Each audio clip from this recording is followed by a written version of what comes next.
Tudo começa com a tela preta, o narrador explicando do que se trata a série, aí aparece o nosso querido príncipe encantado em cima de um jumento, a 1000 por hora. Vendo essas primeiras cenas, nem parece assim que a série vai de ladeira abaixo com os efeitos especiais, né? Aí ele desce do jumento e você pensa, mas esses anões estão meio grandinho, não? Um dos anões diz que é tarde demais. O encantado faz aquele drama de príncipe apaixonado. Aí a gente tem esse close pra mostrar que a Branca usa a make da Jequiti. Dá até pra fazer um meme, velho. Morta sim. Feia nunca. Ele pede pra abrir o caixão e o Zangado fala que lamenta, que ela bateu as botas. Mas é incrível que desde o primeiro capítulo o Zangado já era o nosso portador de más notícias da série toda. O encantado insiste em abrir que ele quer se despedir. E mano, eu amo esse piano tocando. Se o Dio tiver coragem de casar, vai ser com essa trilha sonora. Abrindo o caixão, ele se aproxima e dá um beijo de amor verdadeiro. Eu tô fazendo esse review ouvindo a dublagem, eu não sei se é um erro de tradução ou um furo do próprio roteiro da série, mas a Branca tava na maldição do sono, ela não tava, não tinha batido as botas, tá ligado? Mas vamos fingir demência vendo essa repulsão de energia que deu este beijo maravilhoso de amor verdadeiro. Ela respira fundo como se tivesse sido realmente ressuscitada. Famosa cirurgia do beijo, né? Eles têm aquele diálogo meloso que se tornaria o lema dos encantados. Eu vou sempre te achar. Corta pra cena do casamento e olha só a aglomeração de gente, dá até pra sentir inveja. Porque se eu fosse casar amanhã não teria nem meia dúzia disso aí, velho. Eles aceitam um ao outro como marido e mulher e blá blá blá, né? Zangado fica fazendo pose de sigma, mas logo ele se solta. E na hora do beijo, mano, chega a Rainha Mar, mais conhecida pelos íntimos como a Lacradora. Eu nunca entendi essa cena porque fizeram ela patinar no chão, velho. Olha o caminhar do elemento, é o passo bem lento, vai fechando o tempo. Eu acho que esse anão tem um pouco de lerdeza, porque basicamente a mulher arrombou a porta, velho. Ele vem falar depois que é a rainha e pra correr. Tá. Mas a mulher não tava patinando? Seria quem mais? A Branca puxa a espada do príncipe, quebrando todo aquele estereótipo de princesa frágil que a gente estava acostumado nessa época. O príncipe tenta acalmar a mulher, lembrando que ele é o macho da relação. Regina começa a fazer aquele clássico discurso de vilão, e assim como a entrada foi triunfal, a saída também foi triunfal. Eu queria saber onde o príncipe aprendeu a jogar essa espada retinha desse jeito, mano. É fisicamente impossível a espada ir reta assim da forma que ele jogou. Não tem jeito, eu vou fazer piada e crítica ao mesmo tempo. Nesse teleporte da Regina me lembra muito Harry Potter, velho. Diferença é que o portal da Regina pelo menos consegue desviar de objetos pontiagudos, né, Dobby? Poxa, Dobby. Mano, o príncipe abraça a Branca, mano, e olha a cara dela, quase que eu consigo ouvir assim, ó. Iria passar espada nessa piranha. Eu não sei vocês, mas eu acho sensacional essa mesclagem de cena pra página do livro, velho. E quando a mulher no busão pergunta pro Harry se ele gostou do livro, ele diz que isso é mais que um livro, o que indiretamente fala para nós que estamos assistindo que tudo aquilo foi real. É engraçadinho ver ele criança, ele desce do busão e leva um empurrãozinho, né lá. Tadinho da criança. E olha só, nossa futura salvadora dos dias de amanhã. Ela foi pro encontro de um match que ela deu no Tinder. Só que tudo não passava de um trabalho. Ela expõe o crime do sujeito e ele mete o pé. E olha só como ela desfila. Vai lá, poderosa, arrasa. Os carros se curvam pra ela. O cara chega no carro e acha que vai conseguir fugir, mas ele não contava com a astúcia da nossa futura salvadora dos dias de amanhã. Tá, parei, chega, tá sem graça. Tome! Essa cena dela chegando em casa é meio bad, mas é a realidade de muitas pessoas. Ela vai acender uma velha e olha só o bolão de aniversário. Poxa, Emma, que pobreza. Ela faz um desejo soprando a velhinha e acredito que o pedido dela seja que o gás não acabe nesse mês, né? E em seguida a campainha toca. Será que ela é a nova ganhadora da telecena? Não, ela ganha uma criança. Sério, literalmente ele chega de cara e fala que é filho dela. Se essa série fosse brasileira, ela já tava falando assim, ó. Oba, Bolsa Família. Garoto, eu não tenho filho. Há 10 anos você entregou um bebê pra adoção? Era eu. Me dá um minuto. Cê é louco, o Leque já veio deixando a mulher traumatizada. E ele é folgado, hein? Já saiu pegando suco. Ele chama ela pra ir com ele, velho. E convence ela de ir pra nossa tão amada Storybrooke. Aí em seguida acontece esse flashback que eu acredito que você, eu e o Zubumafu ficamos todos perdidinhos nesse primeiro capítulo. Não tem aviso, não tem efeito sonoro, e se você é lento igual eu, demorou aí pelo menos uns 2 minutos pra você entender que estamos de volta ao passado, ou tava acreditando aí que as coisas estavam acontecendo ao mesmo tempo, só que em um outro mundo, né? Mesmo com o narrador explicando no começo, fica um pouco confuso, vai, admite. Se tu é lento também que nem eu, tu ficou confuso. De volta ao passado, Branca fica buchuda e preocupada com o discurso da rainha, e pede pro príncipe deixar ela ver um ser misterioso, que até então é só chamado de ele. Aparentemente alguém que consegue ver o futuro. Quem será, hein? De volta pro futuro, Emma tá levando o Harry no seu fusquinha turbinado para Storybrooke. Ele fala que as histórias do livro são reais e óbvio que Emma não acredita. Ele pede pra ela usar o seu superpoder e ela percebe que ele não tá mentindo. Só porque acredita em alguma coisa não quer dizer que é verdade. Aí com essa transição do livro pro passado, você que é lento igual eu começou a entender que são linhas temporais diferentes. É revelado o nome de quem eles chamam de ele, Rumpelstiltskin. Mano, e olha a primeira aparição do bicho. Já é pendurado no ferro, e ele já chega sabendo quem eles são. Branca de Neve e o Príncipe Encantado. Andem para a luz e tirem essas capas ridículas. Viemos lhe perguntar sobre... Sim, eu sei por que estão aqui. O homem é surtado, velho. Diga-nos o que sabe. Que nervosa. E debochado. Ele explica os planos da rainha, que a prisão de todos vai ser o tempo, que eles não podem fazer nada pra impedir. Emma chega em Storybrooke com seu fusquinha turbinado e... Que tal um endereço? Rua não digo o nome, número 44. Vocês viram a faísca ali em cima? Claramente é uma referência aos futuros poderes manifestados da Emma. Ou foi só pra dar um drama a mais na cena mesmo. De volta ao passado, o Encantado tá pistoloso querendo pôr um fim nos planos da rainha. E olha o jeito que a Branca tá sentada, tá acabada, tadinha. E do nada... Mas o que é isso? Nossa única esperança de salvar essa criança. Uma árvore.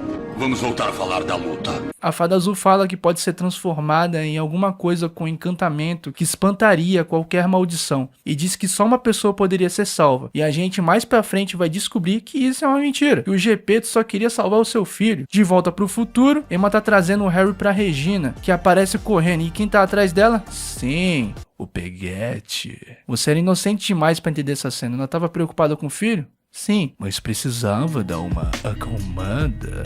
Ela pergunta se ele tá bem, ele sai correndo falando que encontrou a mãe verdadeira. As duas bebem e começam a conversar. Meio que a Regina pede conselho, meio que indiretamente pra Emma, que é doce feito um coice de mula. Daí a conversa fica meio estreita quando Emma menciona o livro e os contos de fada, que a própria Regina não sabia da existência. Emma mete o pé e percebe que o livro tá no seu fusquinho turbinado. Ela vê um lobo e tenta dar uma de Dominique Toretto, mas não dá muito certo. Ela foi de base ali mesmo. A mimir. De volta pro passado, Gepeto, especialista em mexer com pau, tá fazendo um armário mágico com Pinóquio. Aí começa essa rotação de câmera que deixa todo mundo tonto. Os encantados planejam que a Branca fosse pro armário, mas aí a Emma resolve nascer e isso muda tudo. E nosso portador das más notícias dá o primeiro aviso de muito sobre a maldição que está vindo. De volta pro futuro, Emma acorda na cadeia, no xilindró, no xadrez, tá? Vocês entenderam. Ver os zangados sorrindo é uma das coisas mais bizarras que existe, velho. Regina chega no xilindró procurando pelo xerife pra achar o réu e o leque deu outra fuga. Emma nada boba já negocia pra ela ser solta, em troca dela ajudar a procurar o moleque, e a mulher mostra que é uma verdadeira detetive.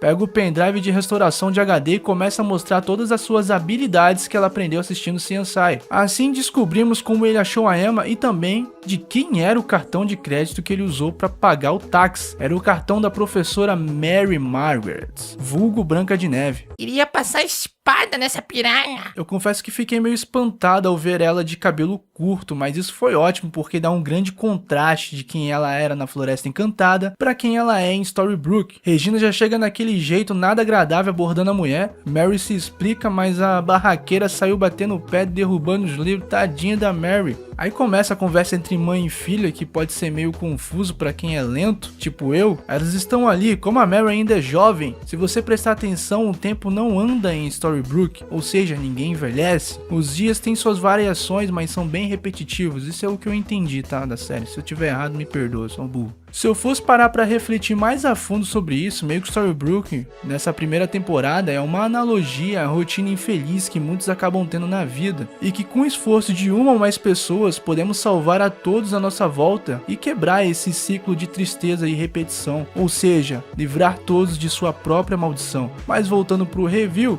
as duas começam a falar sobre o Harry, de como ele é solitário. Ela explica a importância das histórias na vida da gente. Porque eu queria que ele tivesse a coisa mais importante que alguém pode ter na vida, esperança. Porque acreditar na possibilidade de um final feliz é algo muito poderoso. Caiu uma lágrima aí? Eu me emocionei um cadinho também. De volta ao passado, Branca tava em trabalho de parto e pense numa gritaria, menino. Mestre, faça alguma coisa. Enquanto a criança nasce, a Regina vem com seus cavaleiros, mas se ela tem um teletransporte, por que de acha ela foi de carruagem? Acredito que nessa situação em específica não tinha ninguém além do Rumple que batia de frente com ela. Repete. Ela nem precisava de um exército de fato, mas eu acho que isso é pra deixar a série mais dramática, né, velho? Com o nascimento da Emma, os encantados decidem que ela que iria para o armário. O príncipe leva uma espada na mão e a Emma na outra. Como assim, velho? E os cavaleiros invadem o castelo. E olha só como o encantado é bravo, fi. As espadas passam perto da Emma, mas um príncipe dá tudo de si pra proteger sua filha. Coloca ela no armário, mas então ele é apunhalado. E nos seus últimos suspiros, ele vê o cavaleiro arrombando o armário, mas a Emma já tinha sido teletransportada. Aliviado, o príncipe se entrega a Mimir para sempre. Não vou fazer piada que a Emma vai sair do armário porque isso não aconteceu. Desiste, Swan Queen, desiste! Vemos Harry no seu castelinho e Emma tem uma conversa bem bad com ele sobre como foi abandonada pelos seus pais. Harry menciona que o que realmente aconteceu, né, com base no livro, mas eu acredito que se ele mostrasse o nome dela nas páginas do livro, certamente já seria um processo muito mais rápido. Mas acho que para uma criança ele já foi muito esperto e a gente não pode esperar um nível maior de maturidade que isso, né, velho? Fora que Emma teve uma vida difícil, ela ficaria pensativa,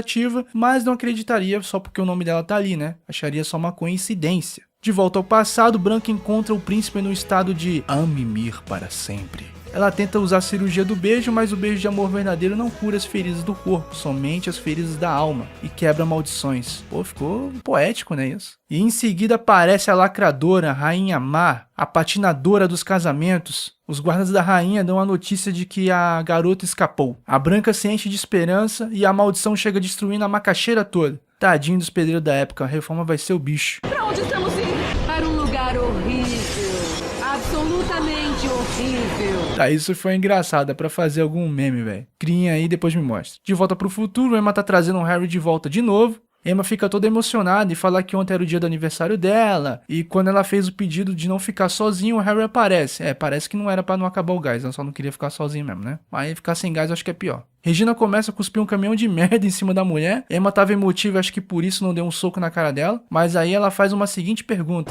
Você ama ele? É claro que eu amo. Nesse momento, ela usou o seu poder e viu que era mentira. Dá pra ver pela expressão do rosto dela e depois dessa conversa, ela tinha certeza que a mulher não era uma boa mãe pro Harry. Começa a tocar o pianinho que eu amo, aparece a Mary no hospital e mostra aí um close do paciente desconhecido e bam! Era nosso príncipe para alegria de todos. Não foi um Mimir para sempre, foi só um Mimir.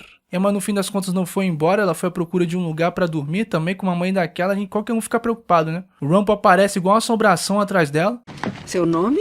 Swan. Emma Swan. Emma?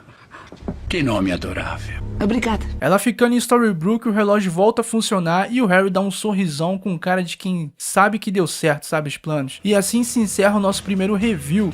Como eu já havia dito, se for um projeto que vai fluir, eu vou continuar a fazer review de todos os capítulos da série. Mas se flopar, eu paro e faço outras coisas, outros projetos aí com vocês. Conto com vocês, onças, eu quero trazer a magia de Once Upon a Time de volta aqui. Indica esse review pra quem ainda não assistiu a série. Até mais, meus queridinhos.